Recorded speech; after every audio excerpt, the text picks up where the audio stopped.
Maknanya Al-Quran yang sedang kita baca itu, kita pegang, kita tadarus, ada nuzulnya. Bila satu benda ni ada waktu turunnya ataupun isytiharannya, ni nak menunjukkan satu benda itu besar. Bismillahirrahmanirrahim. Assalamualaikum warahmatullahi wabarakatuh. Alhamdulillah wassalatu wassalamu ala rasulillah wa ba'd. Ashabul fadilah, tuan imam kita dan tuan Bilal kita, ahli jawatan kuasa masjid kita yang berkat ini, tak dilupakan ibu bapa muslimin muslimat yang saya kasihi sekalian. Pertamanya syukur kita kehadrat Allah, panjang lagi umur kita ibu bapa sekalian, sehinggalah ke pagi 17 Ramadan ini. Dan hari ini nuzul Al-Quran, yang mana kuliah kita pagi ini pun berkaitlah dengan nuzul Al-Quranul Karim itu. Ibu bapa sekalian, bila sebut nuzul Al-Quran, pertamanya Allah nak gambarkan kepada kita ni, Al-Quran ada waktu turunnya. Quran yang tuan-tuan dan saya baca tu, ni dah 17 Ramadan, ada yang sudah 3 kali dah khatam. Ada yang khatam sampai 5 kali dah dalam satu kumpulan tadarus kita. Tadarus di masjid pun ya, beliau baca sendiri di rumah pun ya. Maknanya Al-Quran yang sedang kita baca itu, kita pegang, kita tadarus, ada nuzulnya. Bila satu benda ni ada waktu turunnya ataupun isytiharannya, ni nak menunjukkan satu benda itu besar. Samalah juga dengan puasa ni ibu bapa sekalian. Kalau kita tengok ayat tentang puasa, apa kata Allah? Ya ayyuhalladzina amanu kutiba alaikumusiyam. Kalimah kutiba ini, kalau kita nak terjemah dengan sebetul-betul sebenar-benarnya, maka jadilah maksudnya ayat ini, wahai orang-orang yang beriman, ditulis kepada kamu ibadat puasa. Kama kutiba alaikum ladina min qablikum la'allakum tattaqun, sebagaimana ditulis juga orang sebelum kamu ni suruh puasa. Kenapa Allah guna kalimah kutiba? Ini yang kita nak kait dengan nuzul Al-Quran tu. Jawabnya, bila satu-satu benda ni ditulis, kutiba, ditulis, dia nak menggambarkan satu benda ni besar. Tuan-tuan dulu bila lahir, kita tulis daftar kelahiran kita. Kemudian kita masuk sekolah, tulis juga daftar masuk sekolah kita. Begitu juga kerja, nikah kahwin, sakit ataupun mati pun, semuanya berkait dengan kutiba, ditulis. Maknanya kata ulama tafsir, kalau satu benda itu sampai ditulis dan disuruh oleh Allah Subhanahu wa taala walaupun dengan kalimah kutibah, dia nak menunjukkan besarnya ibadat itu ataupun perkara itu. Jadi atas dasar itu, bila sebut nuzul Quran, Al-Quran yang kita baca ni bukan main-main rupanya. Ada waktunya nuzul. Ada saatnya Allah turunkan Al-Quran itu. Dan kita telah maklum ibu bapa sekalian, Al-Quran turun dengan dua cara. Pertama, jumlatan wahidah sekaligus. 30 juzuk itu. 114 surah, 113 ada bismillah, hanya satu tak ada bismillah, iaitulah surah Taubah atau surah Bara'ah itu. Juzuknya ke-10 dan ke-11. Kata ulama, terbahagilah ia kepada ayat jumlahnya mengikut pendapat yang paling masyhur, 6,236 ayat Quran tu. 6236 ayat Al-Quran diturun sekaligus ni. Daripada mana? Allah ke Lauh Mahfuz. Mula-mula Quran turun sekaligus dari Allah dulu kepada Lauhul Mahfuz. Daripada Lauh Mahfuz dia turun pula ke Baitul Izzah, kita panggil langit dunia. Dari Allah turun ke Lauh Mahfuz. Dari Lauh Mahfuz turun ke Baitul Izzah, langit dunia. Soalnya walaupun disebut langit dunia, kita tak tahu di mana langit dunia. Kita tak tahu. Datuk Dr. Syekh Muzaffar naik ke angkasawan kita. Pernahlah saya tanya beliau.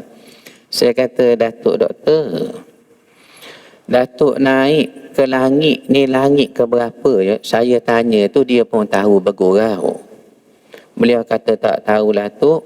Langit pertama pun tak siapa lagi. Nak beritahunya, oh besarnya kuasa Allah. Allah cipta langit dan bumi, kekayaan mutlak miliknya Allah. Siapa pun kaya atas dunia, boleh dia beli gunung, sebuah gunung. Boleh dia beli lautan, air laut boleh beli. Tetapi lautan itu, ini nak menunjukkan kekayaan Allah. Dan tidak ada benda yang lebih bernilai melainkan kalamullah. Al-Quran yang kita nak sebut dalam kuliah ringkas kita pagi ini, mukjizatnya Nabi sallallahu alaihi wasallam. Sehingga ada waktu turunnya, betul. Dan sehingga ada dua cara turunnya. Pertama, jumlatan wahidah sekaligus. 30 juzuk Al-Quran, 114 surah itu, 6,236 ayat Al-Quran turun sekaligus dari Allah ke Lauh Mahfuz dulu. Dari Lauh Mahfuz turun ke Baitul Izzah, langit dunia, yang kita pun tak tahu kat mana tu, pun turun sekaligus. Kemudian barulah turun kepada Nabi SAW dengan cara tak sama macam tadi. Kalau tak diturun sekaligus, adapun dari Baitul Izzah turun kepada Nabi SAW secaranya munajjaman, secara berangsur-angsur. Lamanya 23 tahun ibu bapa sekalian. 23 tahun turunnya wahyu sesuai dengan pembentukan syariat kepada bangsa Arab, kemudian tersebar kepada seluruhnya manusia. 23 tahun. 23 tahun. Sebab itu saya ada terbaca satu penulisan tentang sirah. Sirah ni banyak ibu bapa sekalian. Ada yang klasik, ada yang moden. Pernahlah saya terbaca satu penulisan sirah moden yang memuatkan satu riwayat berkenaan Ummu Aiman. Siapa Ummu Aiman? Pengasuh Rasulullah sallallahu alaihi wasallam. Walaupun sebutnya pengasuh, tidaklah bermakna Ummu Aiman ni lebih usia daripada Nabi, tidak. Orang dulu dia ada khadam, dia ada hamba abdi, kadang-kadang kanak-kanak lagi. Sejak sejak budak lagi sudah menjadi hamba abdi. Maka ia membantu Aminah bondanya Rasulullah sallallahu alaihi wasallam di samping teman. Mana buat-buat main lah sama-sama budak, Ummu Aiman dengan Nabi kita sallallahu alaihi wasallam. Jadi riwayat ni ibu bapa sekalian dia ada sebut begini. Pada hari kewafatan baginda sallallahu alaihi wasallam, antara orang yang paling kuat menangis sangat-sangat, iaitulah Ummu Aiman. Tetapi pada hari wafat Nabi ni, sahabat, besarnya kehilangan Nabi, rasa sedihnya sebab meninggalnya, wafatnya baginda, tak sempatlah sama-sama sahabat ni nak bercakap, tak sempat. Kata Sayyidina Umar, Uthman bin Affan menantu lagi sahabat Rasulullah sallallahu alaihi wasallam dalam kebingungan. Hari Nabi wafat tu bingung Uthman. Diberi salam oleh orang, Uthman tak jawab. Kenapa tak jawab? Terlalu bingung. Sayyidina Umar sendiri dengar Abu Bakar baca ayat wa ma Muhammadun illa rasul qad khalat min qablihi rusul sampai habis ayat itu. Apa jadi Umar? Dia kata, lembek kakiku maka jatuh aku ke tanah kerana yakinlah aku baginda telah wafat.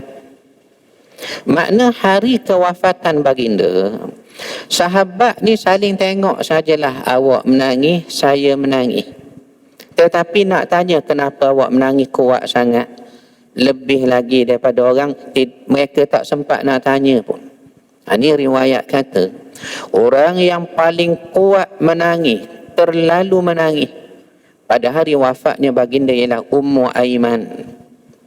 Maka tak lama selepas itu, bila ada waktu-waktu sahabat ni dah duduk sekali, cerita balik tentang hari wafat Nabi dulu, sedih kita ya, bercerita balik. Maka ada satu orang bertanya kepada Ummu Aiman, pengasuh lagi khadamnya Rasulullah sallallahu alaihi wasallam, yang kemudian Nabi merdekakan Ummu Aiman, mengahwinkan dengan anak angkat Nabi, Zaid bin Harithah tu. Tu yang dapat Usamah bin Zaid, cucu angkat Nabi.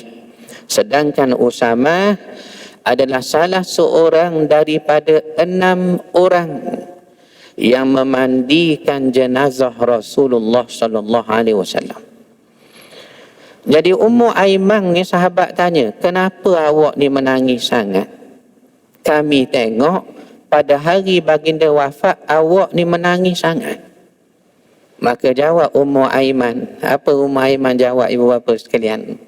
Ummu Aiman kata, soal sedih sebab baginda wafat tu, itu sudah tentulah.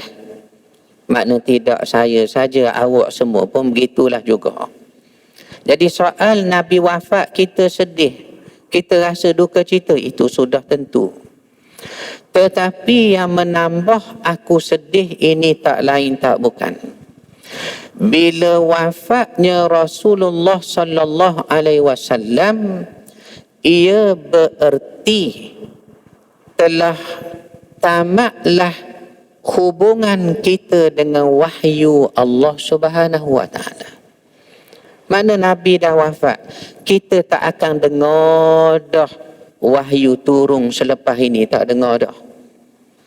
Maknanya kita sudah terputus hubungan dengan wahyu Allah Subhanahu wa taala. Ni nak beritahu ibu bapa sekalian, Quran yang ada di rumah kita tu, ataupun yang ada depan dirak masjid banyak tu, adalah satu kemuliaan besar sangat. Tetapi kepada siapa? Kepada manusia yang tahu nilainya Al-Quran itu. Ini yang kuliah kita nak cerita mukjizatnya Quran. Ibu bapa sekalian, ada orang tanya, dia kata, Ustaz, kenapalah mukjizat Nabi-Nabi ini tidak sama? Tidak sama. Zaman Nabi Musa contohnya, Allah beri mukjizat kepada Musa, antaranya tongkat yang kalau dicampak ke tanah, menjadi ular dia. Jadi ular. Dan nas Al-Quran ada cerita kepada kita, ibu bapa sekalian, di mana ayatnya surah Taha. Surah Taha juzuk 16 itu, selepas surah Maryam, selepas surah Al-Kahfi yang kita baca semua hari Jumaat tu. Dalam surah Taha, apa Allah sebut? Musa, bila dia bawa isteri dengan anak-anak dia, isterinya anak Nabi Allah Syuaib. Musa ni menantu, pak mertuanya pun Nabi, baginda sendiri pun Nabi. Dia bawa ke satu tempat, iaitulah di satu lembah ataupun wadi bernama Tuah. Bernama Tuah.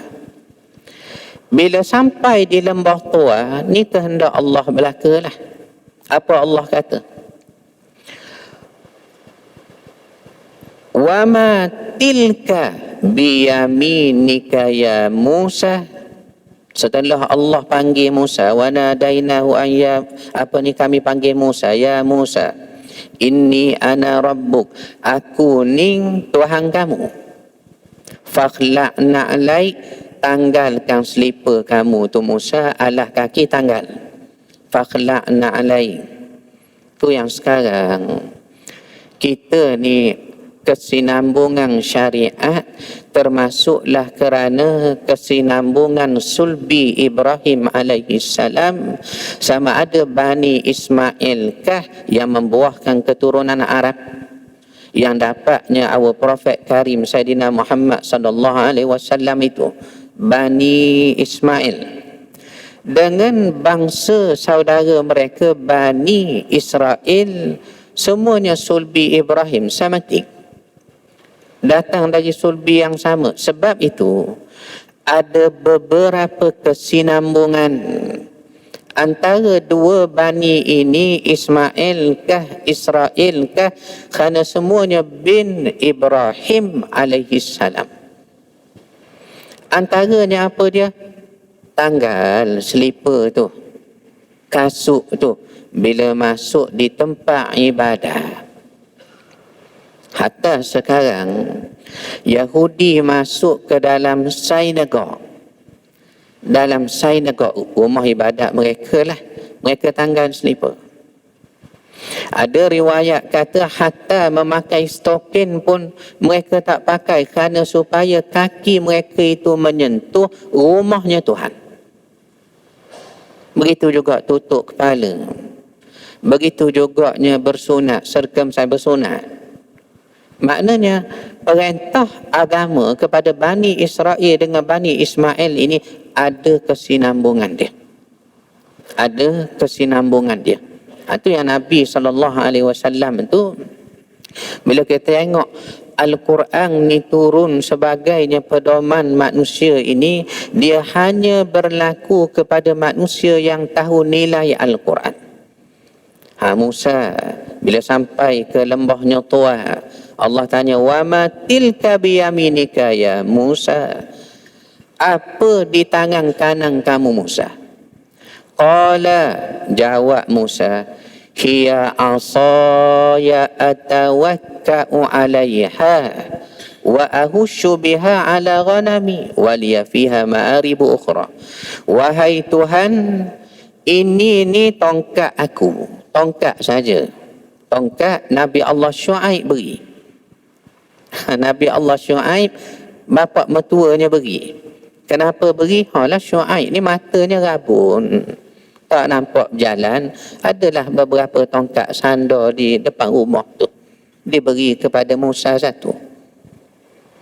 Dia kata, qala hiya asaya atawakka'u 'alaiha wa ahussu biha 'ala ghanami wa liya fiha ma'aribu ukhra. Ini tongkatku, aku guna gembala kambing, aku guna untuk keperluan lain.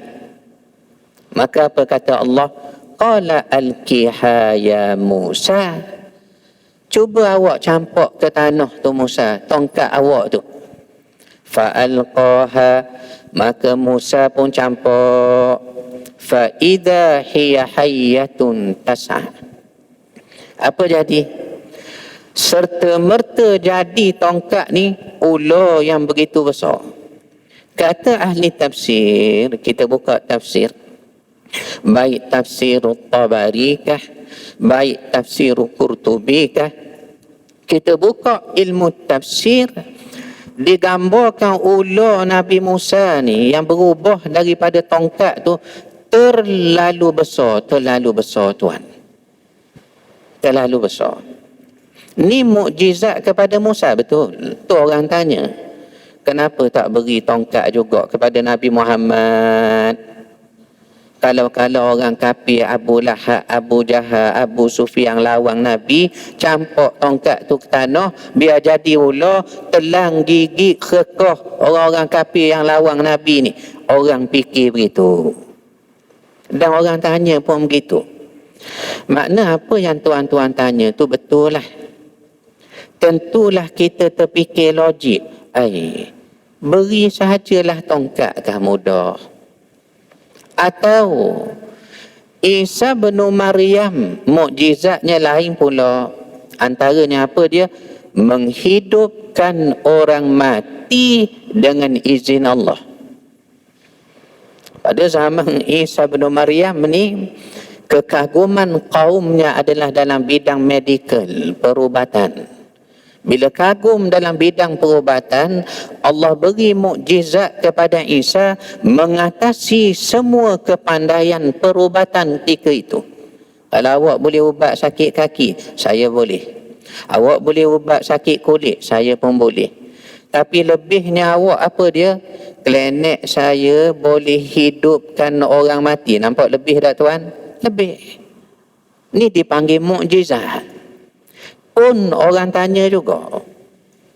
Dia kata kenapa Nabi Muhammad tidak diberi mukjizat macam Isa hidupkan orang mati? Supaya mana-mana orang kafir yang mati dalam peperangan Badar kah, Uhud kah, dapat hidup sekejap, cerita. Jangan main-main, betulnya Muhammad ni, kami dah masuk mati dalam kubur, betul ada azab kubur, betul. Kenapa tidak diberi mukjizat seperti itu? Ni orang tanya tuan-tuan, ya, jemaah tanya. Sebab tu jemaah ni bahaya juga. Dia punya fikiran tu jauh, makna berfikir jemaah kita ni. Sebab tu kalau ada jemaah yang nampak tunduk tu sebenarnya berfikir. Agak saya ni baik. Kita nak sambung sikit lagi ni. Jadi kenapa?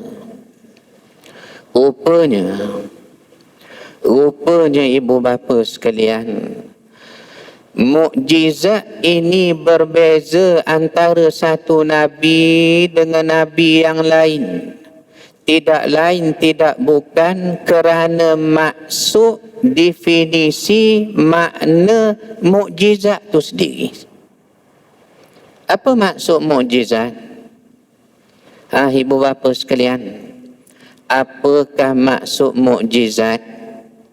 Siapa-siapa dapat jawab, saya nak beri RM10. Pitih tak ada ni, pinjam untuk bila kita dulu.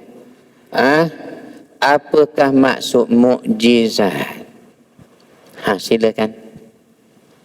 Kalau tak ada yang jawab ni, saya jawab Ustaz ya. Saya jawablah tuan. Sebab memang di mana-mana akhirnya penceramah juga yang jawab, tak ada masalah. Tetapi tuan-tuan kena beri RM10 seorang kepada saya. Saya jawab ya, gini. Mukjizat dia mesti ada 3 benda. Macam kita puasa ni pun ada 3 benda. Apa dia? Awak tahan diri daripada perkara-perkara batal puasa. 1. Kedua, bermula terbit fajar subuh tadi sampai maghrib karang. Dua. Ketiga, disertakan dengan niat. Tiga benda ya, puasa. Mukjizat begitu juga. Ada tiga benda. Pertama mukjizat ini perkara luar biasa. Kalau baca kitab-kitab lama, dia sebut perkara mencari adat. Dah budak-budak sekarang bahasa lama ni tak payah nak faham dah. Jadi nak beri faham mudah, benda luar biasa, daripada biasa luar dia. Seperti orang berjalan atas air, kita kata air ni bukan orang, agaknya luar biasa. Jadi mukjizat pertama perkara luar biasa. Kedua, ia berlaku kepada Nabi. Kalau berlaku kepada orang bukan Nabi, kena tengok orang tu macam mana. Kalau soleh, ini barangkalinya karamah, kemuliaan dia. Kemuliaan dia tu. Kalau berlaku kepada orang ahlul ma'asi, orang dahaka kepada Tuhan, orang yang amalan pun dia tak kumpul, dia tak buat bekal, tetapi berlaku perkara-perkara pelik, ini katanya sihir. Tetapi kalau perkara luar biasa berlaku kepada Nabi, ini mukjizat. Dua. Dan ketiga, tujuannya mukjizat itu diberi kepada Nabi sebab membuktikan kebenaran Nabi di samping melemahkan penentangnya Nabi tadi. Maknanya mukjizat, dia berlaku luar biasa kepada Nabi. Tujuan dia nak tunjuk benarnya Nabi dan melemahkan penentang Nabi itu. Dan tentulah manusia ni dia akan jadi lemah bila kita dapat kuasai mereka, atau dapat mencetuskan kekaguman daripada mereka. Sebab itu mukjizat Nabi-Nabi berbeza. Kerana setiap kaum yang diutuskan Nabi kepada mereka mempunyai kecenderungan kekaguman yang berbeza. Zaman Musa, munasabahlah Allah beri tongkat kepada Musa, campak ke tanah jadi ular, pukul ke air laut terbelah, ada jalan molek-molek ada sampai seberang sana. Kerana apa? Kerana zaman Musa, dengar tu, zaman Musa, kaumnya kagum kepada ilmu sihir. Manusia pada zaman Musa kagum kepada ilmu sihir.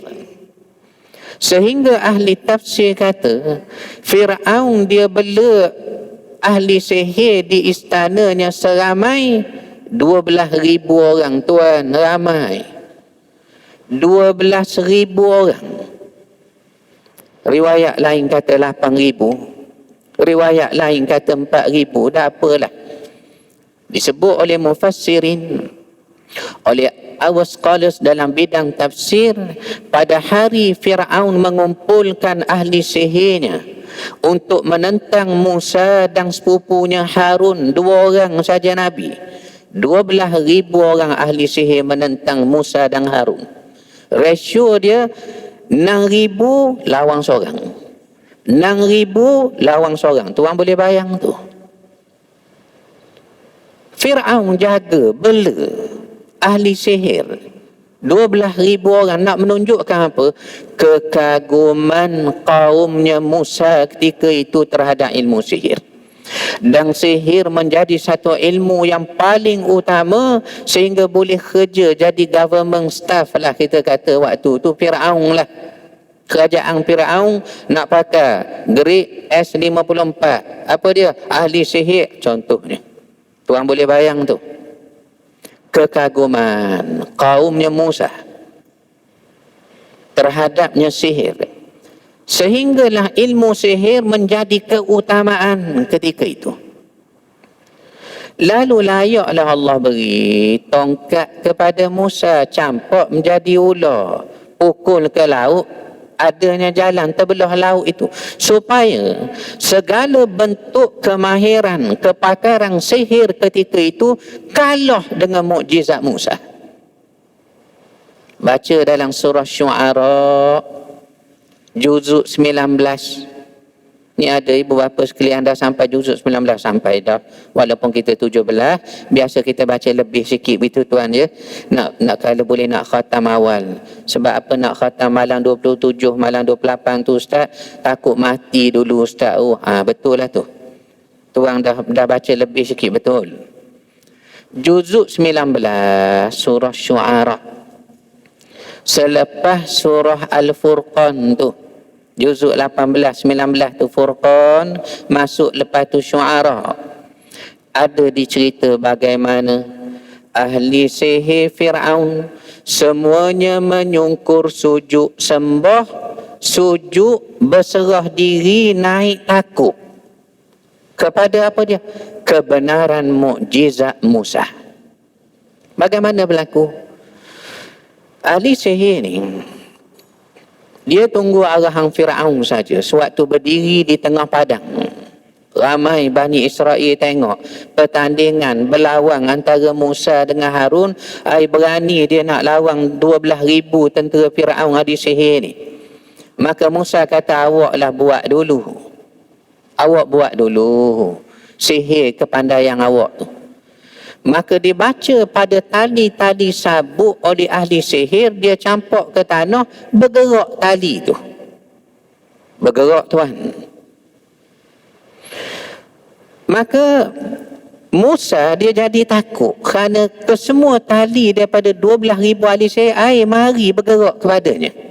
Jadi takut Musa. Lah, walaupun Nabi, sifat manusia tu ada takut.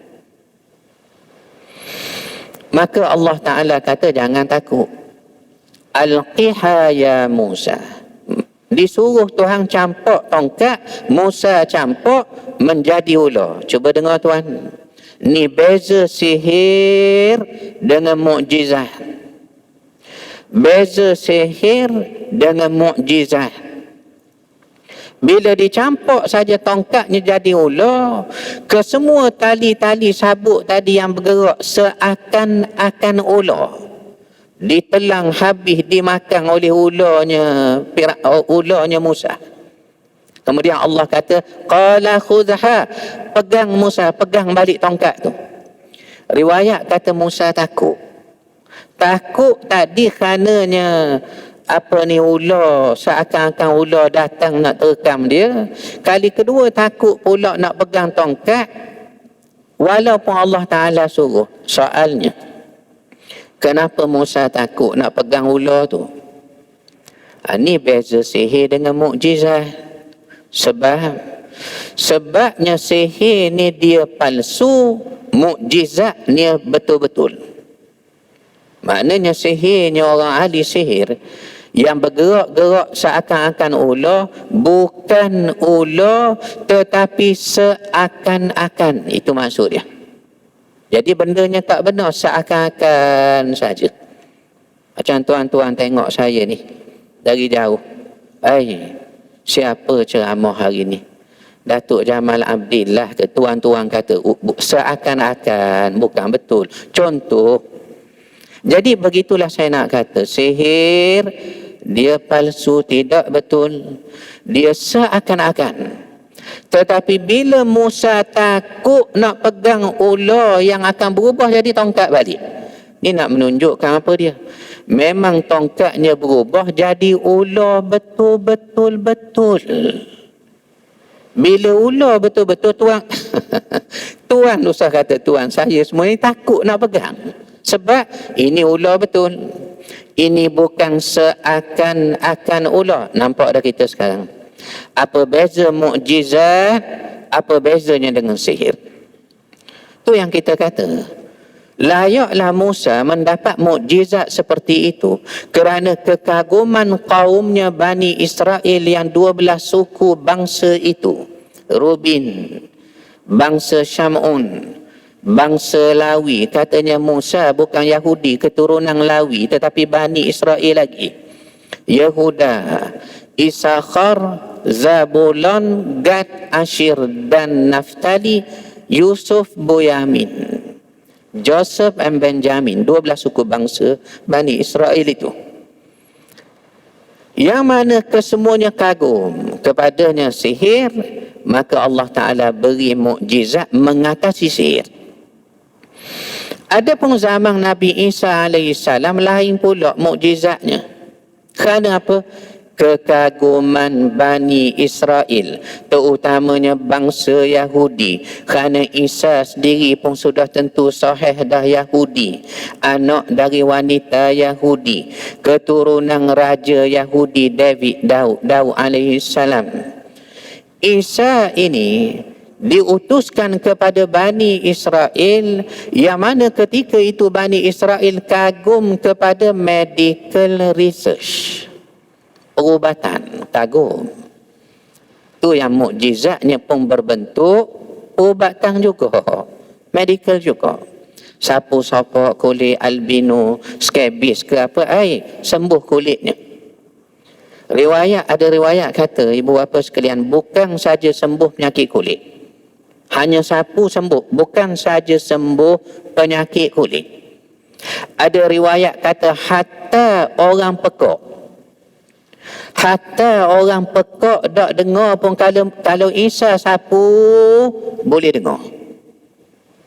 Pekak ni kita tahulah. Yang kalau mari klinik tu doktor tanya, awak sakit apa ni? Tak dengar. Awak sakit apa ni? Apa dia? Awak pekak ke? Tak. Dengar pula. Bila orang kata dia pekak, tu saya nak beritahunya, hatta pekak pun bila disapu sembuh. Lebih lagi, ni mukjizat. Kalau awak boleh ubat sakit kulit, klinik kami pun boleh, insya-Allah. Awak boleh ubat orang pekak, klinik kami ada ubat juga, cuma makan masa sikit lah. Supaya 2-3 minggu baru boleh dengar. Tapi kami boleh buat juga. Cuma kalau hidup orang mati, hidup orang mati. Kalau kita hidup zaman Nabi Isa seronok ya. Buat baik ke Nabi Isa. Kalau saya mati Nabiullah, jangan lupa hidupkan saya. Begitu. Menghidupkan orang mati dengan izin Allah. Saya ingat dulu di Johor, kita dapati 3,000 booklet saiz. Ni sewaktu saya bentang di Jabatan Mufti Kerajaan Negeri Johor. Waktu tu saya masih bertugas lagi dulu. Kita dapati ada satu buku dicetak sebanyak 3,000 naskah, pocket size, booklet size. Yang mana buku ini mengandungi ayat Quran, hadis Nabi, ayat Quran, hadis Nabi. Bila buka muka surat akhir sekali, dia tulis apa? Bahasa Melayu kita ni. Sudahkah anda menerima dia? Siapa dia?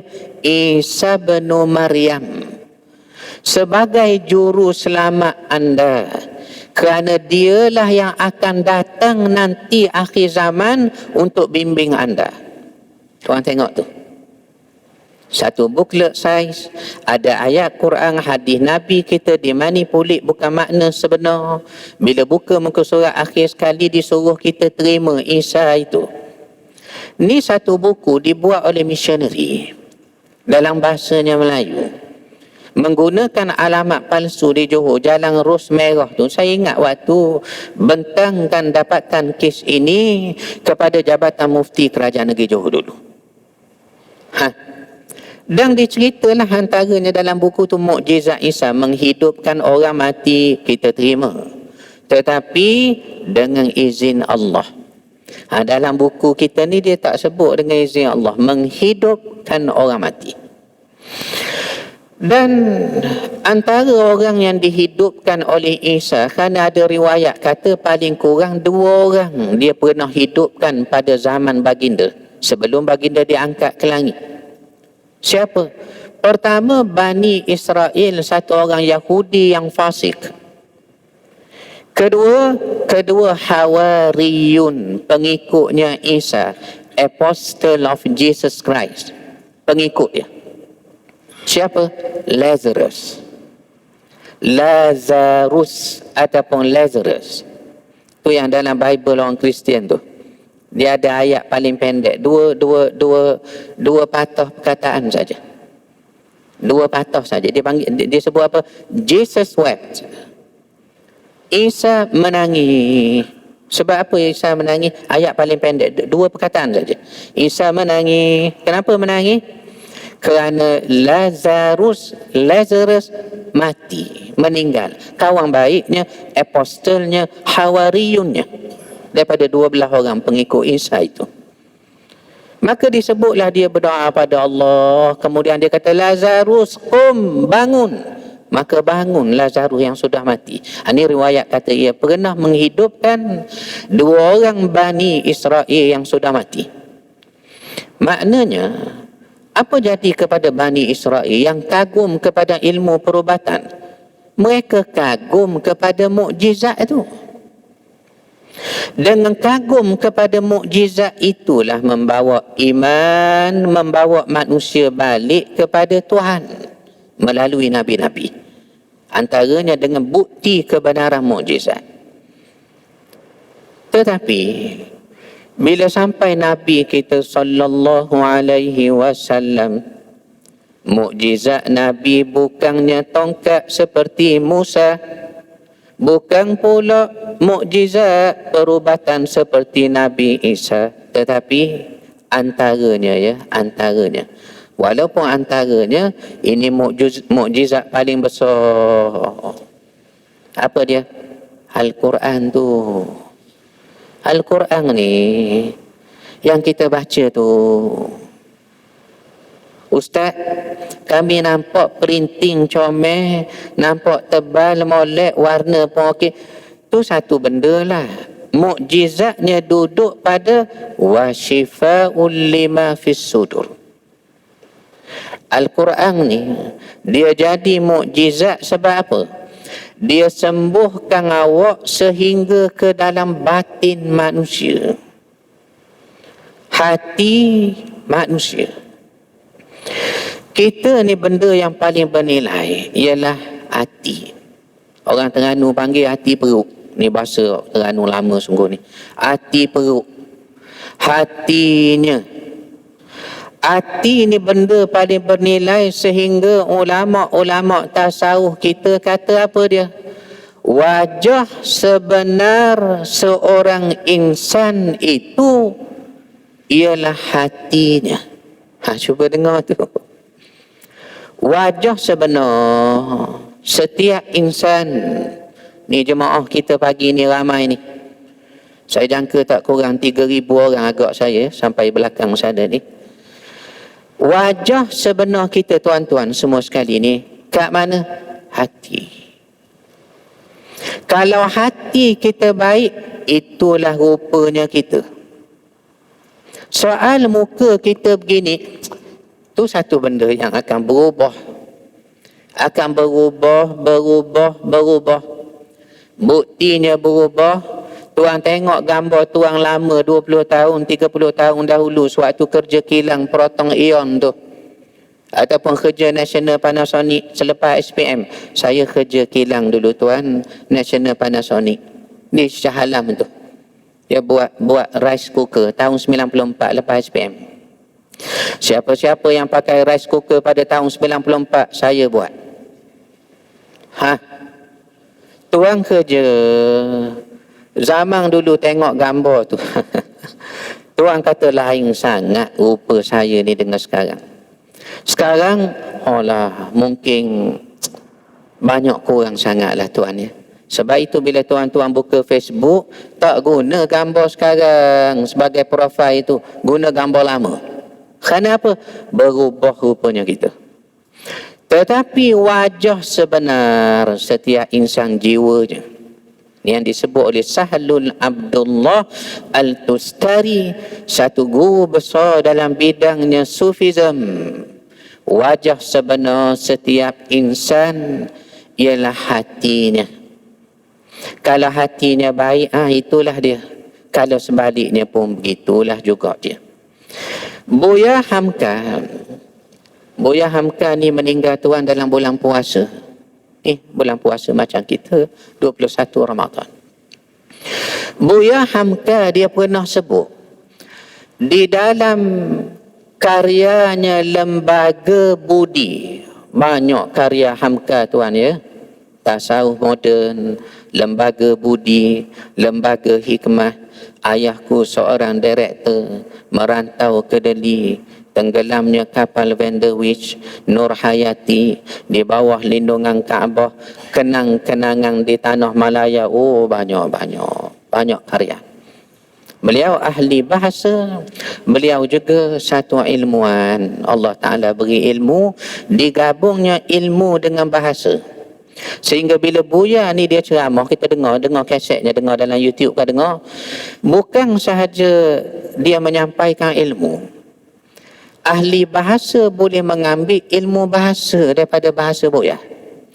Ahli nazam boleh mengambil ilmu nazam daripada ceramahnya Buya. Apa dia nazam? Ilmu bercakap dengan sekata perkataan tu. Dengan teratur, sekata, molek, seronok, asyik didengar begitu. Ilmu nazam. Mana Buya dia pernah sebut dalam Lembaga Hikmah. Dia kata apa dia? Lembu. Bila sebut lembu tu masing-masing segar mata. Ini saya nak cerita Hamka sebut ni. Lembu sama besar, sama gagah, sama kuat membajak, harganya sama. Ini Hamka kata, lembu sama kuat bajak, sama gagah, sama molek. Nampak molek besar ni, lembu sama besar. Harga berapa ni tokek? Sama saja ustaz, dah sama besar, sama molek. Harganya sama. Tetapi ada pun manusia sama cerdik, sama elok, sama molek, harganya belum tentu sama. Kenapa? Kerana kata Buya Hamka, yang membezakan manusia dengan manusia lainnya ialah peribadinya, jiwanya. Orang ni betul nampaknya segak, tetapi begini pula hati dia. Orang ni nampak tidaklah segak, mana Allah baik sangat kepada orang tuanya, hatinya. Maka benarlah katanya, Al-Quran syifa'un lima fis sudur, menyembuhkannya penyakit dalam jiwa.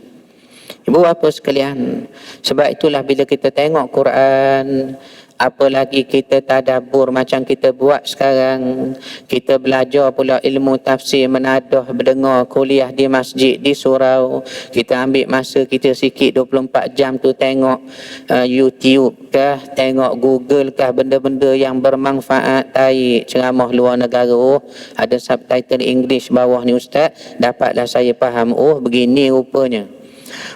Ayat ni sebenarnya kenapa dalam Al-Quran ni bila Allah panggil manusia, panggilnya Allah dengan kalimah ta'al. Contohnya ayat Quran, qul ya ahlal kitabi ta'alau. Katakanlah wahai ahli kitab, mari. Tetapi kenapa ya kalau baca dalam satu-satunya tempat dalam Quran, bila Allah panggil manusia, Allah kali ini tidak guna kalimah ta'al. Tapi satu-satunya tempat dalam Quran Allah panggil manusia dengan tak guna kalimah ta'al. Sebaliknya Allah guna kalimah aqbil. Allah panggil kepada Musa, ya Musa aqbil, marilah. Kenapa agaknya ya ustaz? Ni kita kata kita belajar ilmu tafsir, tadabbur, maka di situlah baru terbentuk, terhasil mukjizat yang selama ni kita kata Quran mukjizat. Mukjizat dari sudut mana? Antaranya penyembuh, menyembuhkan batin manusia. Tuan-tuan, bila dalam hati kita ni ada Quran belaka, cuma peratusnya besar atau kecil saja. Kita ada belaka sayang pada Quran nak baca, cuma bacanya banyak atau sikit saja, itu saja bezanya. Bila ada Quran, yakni ada hidayah, ada iman, maka terbentuk perkara-perkara yang luar biasa. Contoh ibu bapa sekalian, 7:30 dah kita ya. Moleklah kita berhenti mengejut dah. Biar tuan-tuan masing-masing tak puas hati belaka. Berhenti mengejut sangat ni ustaz ya. Macam mana nak perabi, nak perabi dan ni tuan, kita nak buat kesimpulan ni. Ya. Contoh, dulu ada satu orang saudagar permata. Ni kisah ini disebut riwayatnya dalam karya-karya kesufian tu, sufism. Nak tunjuk apa dia? Orang bila ada Quran, bila ada hidayah, bila ada Quran, hati dia jadi baik. Cuba tengok. Satu orang saudagar permata telah dirompok oleh penyamun awal pagi. Kisah ni ustaz ada disebut dalam risalah Khusyairiyah kita. Ada sebut saya risalah Khusyairiyah kita, Imam Khusyairi. Jadi perampok ni dia sambung satu rumah saudagar permata jam 4 pagi lebih kurang. Maka diikat saudagar tu di tiang, anak bininya diikat semua sekali. Dia tak buat jahat, diikat saja. Kemudian dia rompoklah permatanya. Dia ambilnya belian, dia ambilnya zamrud Colombia, dia ambilnya nilam Ceylon Sri Lanka, ada 5 Burma, emas Zulian, emas Anwar. Contohnya lah, saya tak ada meniaga ni, tak ada shareholder ni, contoh saya sebut umum saja. Dirampas, dirompok. Bila dah habis rompok, tengok tuan, penyamung ni sebelum dia lompat jendela rumah tu nak keluar, nak lari, apa dia buat? Dia datang kepada saudagar yang dia rompok, diikat di tiang tu. Maka dia berbisik kepada saudagar itu. Dia berbisik. Dia bisik apa? Dia kata, saudagar, bersyukurlah kamu kepada Allah ya. Tuan tengok tu. Dahlah dia rompok rumah kita, dia beri tazkirah ambang Ramadan pula pada kita tu. Dia kata, saudagar, awak bersyukur ya, syukur banyak ya pada Allah ya. Maka saudagar ni, dia rasa pelik. Orang ada Quran dalam hati, jiwa dia lembut. Dia fikir ada benda ni agaknya. Maka dia tanya, Tuan, kenapalah tuan nasihat saya suruh syukur? Bukankah saya ditimpa musibah, tuan rompok saya ni? Tiba-tiba tuan suruh bersyukur pula dah. Maka jawab perampok ini, memang betul aku suruh kamu bersyukur. Sebabnya, kalau kamu rasa sedih sebab aku merompok menyamun, aku pecahkan rumahmu, lalu masuk ke dalam rumahmu, lalu merompok harta dagangan kamu, kalau kerana itu kamu sedih, aku nasihat syukurlah. Sebab cuba kamu fikir jauh sikit, saudagar. Sekurang-kurangnya aku memecah masuk rumahmu, lalu merompok harta daganganmu, kamu masih boleh hidup. Tapi kalau iblis memecah masuk hatimu, lalu merompok iman dan takwamu, bagaimana kamu nak hidup di akhirat? Tengok tuan. Allah, saya baca riwayat ni, saya fikir perampok zaman dulu level guru tasawuf zaman sekarang. Dia punya nasihat tu, Tuan, betul lah saya rompok rumah tuan ni, Tapi kalau iblis yang rompok iman tuan, apa jadi? Dengar nasihat ini. Saudagar kata apa? Dia kata, tuan, sangat tersentuhlah hati saya ni dengan nasihat tuan ni. Oleh kerana itu, saya halalkan harta saya pada tuan. Saya halal semua. Tuan tengok tu. Tengok tu. Kenapa perkara ni boleh berlaku? Imanlah. Al-Quran. Syifa'ul lima fis sudur. Quran tu yang ada dalam dada. Kita jadi penyembuh tuan ya. Tapi yang peliknya, kita ni baca Quran, baca juga. Tapi dengan isteri kasar tuan ya. Tu yang pelik tu. Dia ujung-ujung begini juga baru boleh nasihat. Awal-awal kaki orang lari. Habis ni ujung ni. Baca Qurannya banyak berapi-rapi. Dengan anak isteri pelik tuan. Kenapalah kasar? Ustaz, ya. Saya ni lain pula kejadian kesnya. Macam mana Haji? Isteri saya kuat suara tinggi pada saya. Lain sikit daripada Ustaz buat contoh. Tengok kenapa muslimah sekalian. Baca Quran, sembahyang, puasa. Maknanya sekarang kita nak tinggal persoalan ni. Entah-entah bacaan Quran kita itu tidak menjadi syifa'ul lima fis sudur. Penyembuh kepada hati. Tu yang takut. Tetapi tak apalah ibu bapa sekalian. Mudah-mudahan baca tetap baca. Kita tingkatkan sikit tadabbur. Kita tambah lagi ilmu tafsir. Supaya barulah kita tengok apakah maksud sebenarnya Al-Quran itu mukjizat. Tamatlah sudah kuliah kita pagi ni. Mudah-mudahan selamat berkat. Ibu bapa sekalian tahu tak?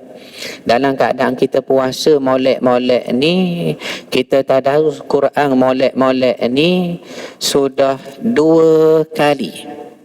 Sudah 2 kali. Wacana meja bulat menghimpunkan Muslim scholars dan Christian scholars, Buddhist scholars, Sikh scholars, Hindu Sanggam scholars membincangkan tentang isu kalimah Allah tu. Ni dalam kita tengah puasa molek-molek tuan, sudah 2 kali. Wacana itu dia buat. Bersungguhnya orang-orang Katolik ya, nak guna kalimah Allah. Tu yang apa pun kita dah terima keputusan dah. Keputusan dia apa yang kita dah terima, itulah orang-orang Kristian Katolik dalam negara sudah boleh guna kalimah Allah di dalam Herald, di Catholic Weekly, surat khabar Herald Katolik yang dikeluarkan dalam 4 bahasa. Bahasa Melayu, Inggeris, Cina dan Tamil secara weekly mingguan itu. Dalam wacana yang berlangsung di Le Meridian IOI Mall itu, saya berkesempatan tanya 4 soalan kepada Most Reverend Leong. Ni satu Most Reverend bagi Katolik. Dia ada bishop, archbishop, cardinal, patriarch. The Most Reverend. Most Reverend ni tuang barangkali mufti lah. Kalau dalam agama kita ni mufti. Scholars, Christian scholars. Apa yang saya tanya, saya kata, kenapa orang Christian Katolik ni nak guna sangat kalimah Allah?